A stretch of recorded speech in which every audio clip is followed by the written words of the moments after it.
جو ہمارے حلقے کے نمائندے ہوتے ہیں وہ ووٹ کے ٹائم پہ آتے ہیں اور ووٹ لینے کے بعد غائب ہوتے ہیں۔ جب 3 سال گزر جاتا ہے تو آخری 2 سالوں میں آتے ہیں، پھر تھوڑا بہت سکیم دے کے ٹھیک ہے لوگوں کو اپنے طرف موٹیویٹ کرنے کی کوشش کرتے ہیں۔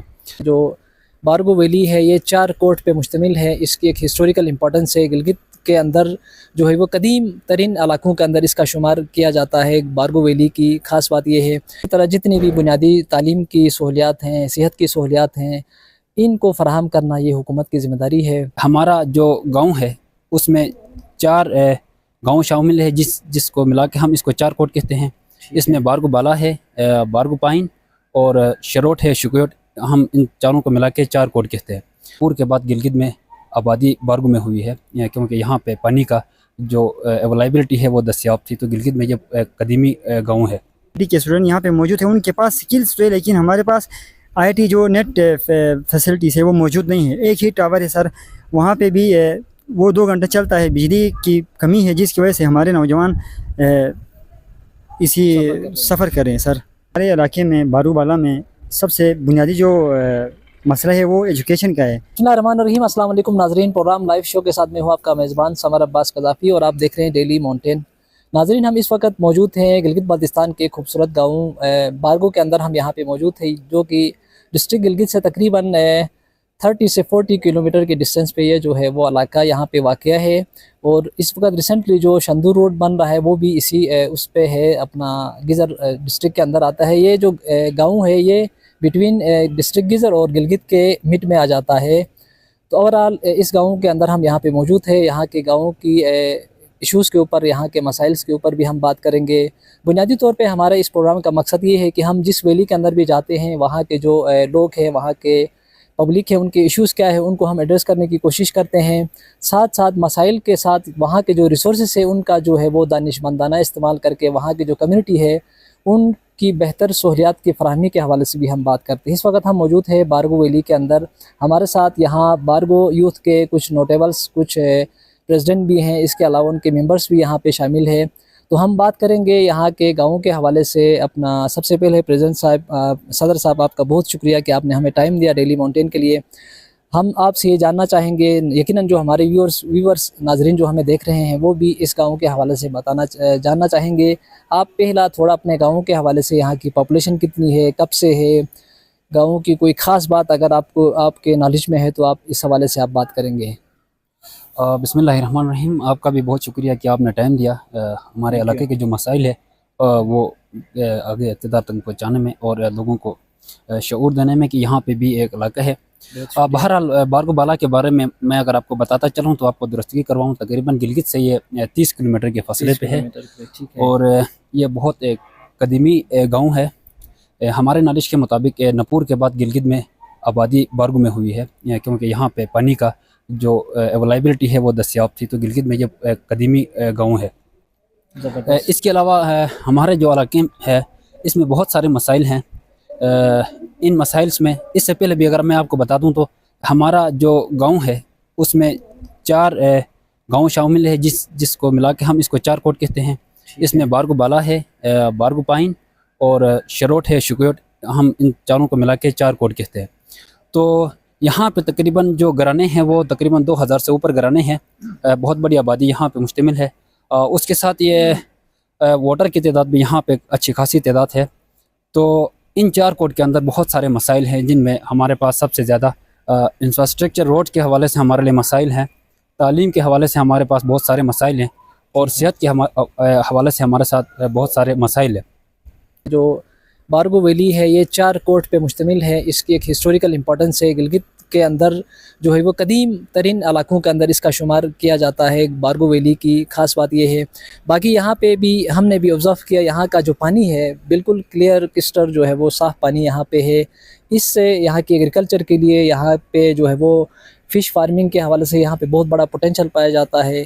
اس حوالے سے بھی یہاں کی کمیونٹی اس کا دانش مندانہ استعمال کر کے اس سے بھی فائدہ لے سکتی ہے۔ تو اسی طریقے سے یقیناً اس گاؤں کے اندر بے پناہ جو ہے وہ پوٹینشل موجود ہے۔ ساتھ ساتھ چیلنجز کی اگر ہم بات کرتے ہیں تو یہاں پہ یقیناً روڈ کی حالت جو ہے وہ انفراسٹرکچر نہ ہونے کے برابر ہے، یہاں پہ روڈز کی حالت بہت خراب ہے۔ ایجوکیشن کے حوالے سے بھی جو صورتحال ہے یا دیگر جو چیزیں ہیں ان کے اوپر بھی ہم اپنے دوستوں سے بات کریں گے۔ اس وقت ہمارے ساتھ ایک اور नौजवान मौजूद हैं, उनसे हम जानने की कोशिश करेंगे कि ओवरऑल नौजवानों को इस वक्त क्या चैलेंजेस हैं। हमारे जो यूथ है यकीनन किसी भी माशरे में, किसी भी इलाके के अंदर जो अहम रोल प्ले करते हैं वो नौजवानों का होता है। आप भैया ये बताइएगा कि नौजवानों के इश्यूज़ क्या है, उनको क्या करने की ज़रूरत है। आप अपने गाँव सतह पे और अलजीबी सतह पे आप इस पर बात करेंगे। बिस्मिल्लाहिर्रहमानिर्रहीम। सर आपका बहुत शुक्रिया कि आपने हमारे मसाइल को जानने की कोशिश की। Welcome sir. सर मैं आपको बताता चलूँ कि हमारे इलाके में बारूबाला में सबसे बुनियादी जो मसला है वो एजुकेशन का है। यहाँ पे सर एक मिडिल स्कूल है गर्ल्स, वहाँ पे भी जो हमारे स्टूडेंट्स हैं वो साइंस लेने के ख्वाहिशमंद होते हैं, लेकिन हमारे पास साइंस टीचर्स मौजूद नहीं होते हैं। कुछ ऐसे गरीब तलबत और तालिबात होते हैं वो यहाँ इस इलाके में बैठ के आर्ट्स की एजुकेशन हासिल करें, और जिनके पास एफ़र्ट्स है जो एफ़र्ट्स करके यहाँ से गिलगित चले जाते हैं, वहाँ जाके अपना जो सिस्टम है वो तालीमी एजुकेशन जारी रखते हैं। इसी तरह सर जो प्राइवेट सेक्टर्स है, 2-3 प्राइवेट सेक्टर्स है, वहाँ पे फ़ीस भारी होने की वजह से वो इस प्राइवेट सेक्टर में नहीं पढ़ सकते हैं। इसी तरह वो आके गवर्नमेंट स्कूल में तालीम हासिल करें, और गवर्नमेंट स्कूल्स हमारे पास तो है लेकिन वहाँ पे साइंस टीचर्स मौजूद नहीं हैं। इसी तरह सर एजुकेशन सेक्टर के अलावा हमारे पास हेल्थ सेक्टर देखते हैं, तो सर हेल्थ सेक्टर में भी एक सिविल डिस्पेंसरी हमारे पास मौजूद है, लेकिन वहाँ पे भी डॉक्टर्स मौजूद नहीं होते हैं। तो सर ये हमारे बुनियादी मसाइल हैं। और सर आईटी के हवाले से देखा जाए तो हमारे पास नौजवान बहुत हैं। आईटी से मुंसलिक आगे रावलपिंडी से पढ़ के आईटी के स्टूडेंट यहाँ पे मौजूद हैं, उनके पास स्किल्स तो है लेकिन हमारे पास आईटी जो नेट फैसिलिटीज़ है वो मौजूद नहीं है। एक ही टावर है सर, वहाँ पे भी वो 2 घंटे चलता है, बिजली की कमी है जिसकी वजह से हमारे नौजवान इसी सफ़र करें सर।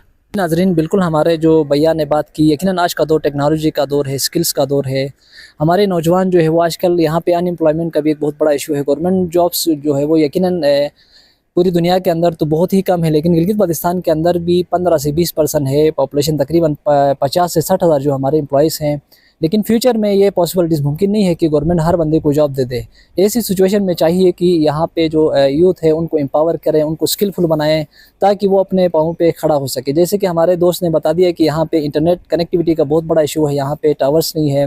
डिफरेंट जो मल्टीनेशनल कंपनीज़ है उन पे यहाँ पे जो 4G किसी सर्विस है वो यहाँ पे अवेलेबल नहीं है। अरबाब इख्तियार स्पेशली हमारा स्पेशल कम्युनिकेशन ऑर्गेनाइजेशन जो सीओ यहाँ पे जो काम कर रही है और टेली कम्युनिकेशन के सेक्टर में, उनको भी चाहिए कि यहाँ पे जो इस गाँव के अंदर इंटरनेट की फैसिलिटीज़ को फराहम करें। आज के दौर में जो है वो फ्री लांसिंग हब्स भी बनाए जाते हैं मुख्तलिफ वैलीज़ के अंदर, स्पेशली जो मुज़ाफ़ाती इलाके हैं इस वैली के अंदर भी हुकूमती सतह पे यहाँ पे अपना फ्री लांसिंग हब बनना चाहिए ताकि जो हमारे नौजवान हैं, हमारे यूथ है वो वहाँ जाके जॉब्स के हवाले से, फ्री लांसिंग के हवाले से, मुख्तलिफ अर्निंग के जो सोर्सेस है उससे अपनी आमदन जो है वो हासिल कर सके और अपनी इकॉनमी को बेहतर बना सके। सदर साहब से भी हम एक लास्ट में जानना चाहेंगे। सदर साहब, आप ओवरऑल यकीनन आपके गाँव के अंदर बड़ा पोटेंशियल है, इश्यूज़ हैं, हमारी पब्लिक भी, हमारे जो बुज़ुर्ग हैं वो भी अपनी कैपेसिटी के मुताबिक काम करते हैं, लेकिन किसी भी उसके अंदर हमने देखा है नौजवानों का अहम किरदार है। आप रिसेंटली सदर आ गए हैं, आपके ऊपर भारी जिम्मेदारी यहाँ के लोगों ने दिया है, तो आपकी क्या स्ट्रेटजी होगी यहाँ के पब्लिक के इश्यूज़ से उनको एड्रेस करने में, स्पेशली अभी आने वाले दौर में इलेक्शंस आ रहे हैं 2025 में।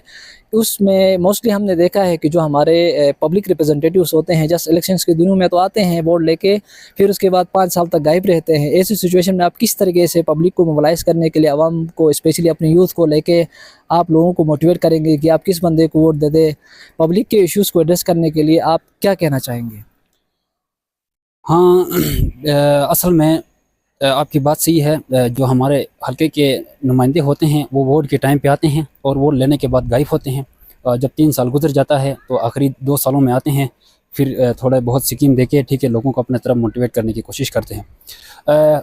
मैं थोड़ा सा एक हमारा यहाँ पे मसला है रोड के हवाले से बताता चलूँ। हमारे यहाँ पे जो अभी नया जो रोड बन रहा है उसके अंदर अमजद साहब का बहरहाल पहले शुक्रिया भी अदा करेंगे उसने कि हमें यहाँ पे रोड दिया हुआ है, 22 फुट रोड है। लेकिन हमारे इसके साथ एक शिकायत भी है इसके ऊपर, क्योंकि अभी जो रेट है ज़मीन की कंपनसेशन है वो पुरानी कंपनसेशन पे ही रोड की मंजूरी हो गई है। फॉर एग्जांपल हमारे पास जो कंपनसेशन है पुरानी वाली वो 7 लाख के ऊपर है, लेकिन इस टाइम पे हमारे ज़मीन की जो कीमत है गवर्नमेंट ने रिवाइज़ करके तकरीबन 19 लाख कनाल के हिसाब से है। तो अभी जो रोड बन रहा है उसकी कंपनसेशन 7 लाख के हवाले से बन रहा है। तो हम ये आपके चैनल के तवस्सुत से हम अपील बताना चाहेंगे कि आप इसके ऊपर नज़रसानी करें और हमारी जो कंपनसेशन है उसका मसला जल्द से जल्द हल करें। ठीक है। اور बात ये मौजूद है को आप क्या पैगाम देंगे और आल पब्लिक को क्या पैगाम देंगे? और पब्लिक को ये पैगाम देंगे, देखें वोट जो है वो आपकी ज़मीर की आवाज़ है। हम किसी एक फ़र्द को वोट देने के बारे में हम तो नहीं कह सकते हैं। आप उस बंदे को इंतखाब करें जो सच्चा हो, ईमानदार हो, जो अपने वादे के ऊपर कायम रहता हो। ऐसे लीडर को आप मुंतखब करें ताकि आपके इलाके के अंदर तरक्की हो सके। जी नाजरीन, यकीनन हम जिस इलाके में भी जाते हैं हमारा बुनियादी मकसद ये है कि वहाँ के इश्यूज़ को हम एड्रेस करें, हुक्म बाला तक पहुँचाएँ। यकीनन यहाँ पे जो बसने वाले लोग हैं ये भी पाकिस्तान के शहरी हैं, ये भी बिल्कुल उनके राइट्स हैं कि उनको रियासत की ये ज़िम्मेदारी है कि जहाँ पे भी उनकी आवाम बसती है रियाया उनकी सहूलियात फराहम करना, उनको बेसिक जो फैसिलिटीज़ है लाइक तालीम है, हेल्थ की फैसिलिटीज़ है, इंफ्रास्ट्रक्चर है, उनको फराहम करना हुकूमत की ज़िम्मेदारी है।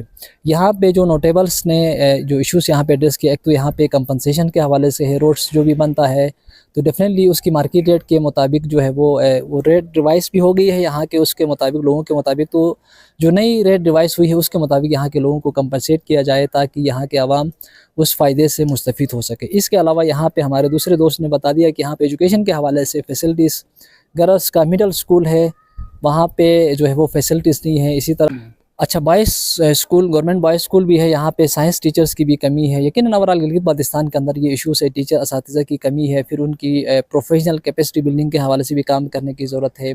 इसी तरह जितनी भी बुनियादी तालीम की सहूलियात हैं, सेहत की सहूलियात हैं, इनको फ़राहम करना ये हुकूमत की ज़िम्मेदारी है। इंशाअल्लाह हम किसी और जगह पे जाके वहाँ के इश्यूज़ को भी एड्रेस करने की कोशिश करेंगे। बाकी लास्ट में डेफिनेटली आवाम को हम भी हमारे सदर की बात को आगे बढ़ाते हुए ये पैगाम देना चाहेंगे कि अब ये 2025 जो है वो इलेक्शन का साल है। इस वक्त बल्दियाती इलेक्शन, डिस्ट्रिक्ट के, यूनियन के, फिर उसके बाद जीबी सतह पे गिलगित बाल्टिस्तान असेंबली के 24 हल्कों से इलेक्शन होने जा रहे हैं। तो आवाम की ये ज़िम्मेदारी है कि आप ऐसे बंदे को वोट दे दें जो आपको आपके इश्यूज़ को एड्रेस कर सके, आपके मसाइल को समझ सके, जो आपके गम खुशी में आपके साथ हो। आपने बिला तासुब जो है वो आपने मेरिट की बुनियाद पे आपने जो है वो अच्छी लीडर्स को आगे लेके आना है ताकि अच्छे लीडर्स, ईमानदार लोग आगे आ जाएंगे तो आपकी अच्छी नुमाइंदगी करेंगे। आपके उसके अंदर पार्लियामेंट के अंदर जाके, आपके असम्बली में जाके आपके इश्यूज़ के ऊपर अच्छी कानून साजी करेंगे तो यकीनन आपके मसाइल आपके डोर स्टेप पे हल होंगे। इंशाअल्लाह किसी और प्रोग्राम में आपके साथ मुलाकात होगी। तब तक के लिए अपने मेज़बान समर अब्बास को इजाज़त दें। अल्लाह हाफ़िज़।